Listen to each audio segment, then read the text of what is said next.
ஆதி சதுர்வேதங்கள் ஓதும் பரஞ்சோதியே எங்கள் அச்சனார் கோவில் அரசே. நம்புவோர்க்கு உபகாரி என்பதில் இவரன்றியில் நாட்டில் ஓர் தெய்வம் யார்கான்.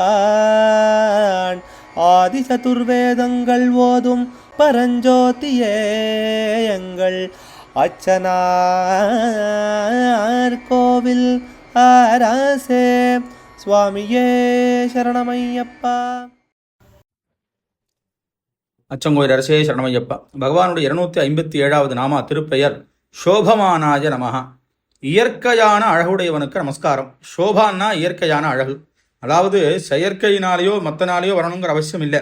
பகவானுடைய அழகானது என்னைக்கும் ஏற்கனவே இந்த அழகுக்கு தேஜஸுக்கெல்லாம் நம்ம வித்தியாசம் பார்த்துருக்கோம்.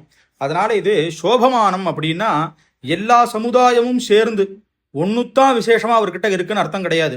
வஸ்திரங்கள் என்ன, அவருடைய ரூபங்கள் என்ன, அவர் சாத்தின் இருக்கிற மாலைகள் என்ன, அவர்கிட்ட இருக்கக்கூடியவருடைய சன்னதி விசேஷம் என்ன, ஆசனம் என்ன, அவர்கிட்ட இருக்கிற பிரதி ஒன்றும் இயற்கையான அழகோட கூடினது.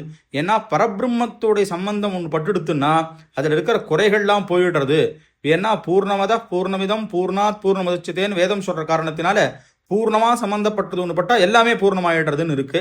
அப்படி பகவான் கிட்டக்க எல்லாமே இயற்கையான அழகோட கூடினதா இருக்கு. அவரும் அப்படி இருக்கிறவரா இருக்கார்.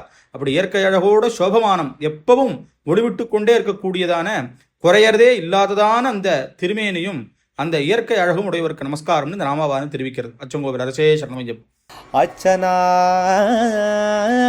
கோவில் அரசே. சுவாமியே சரணமையப்பா.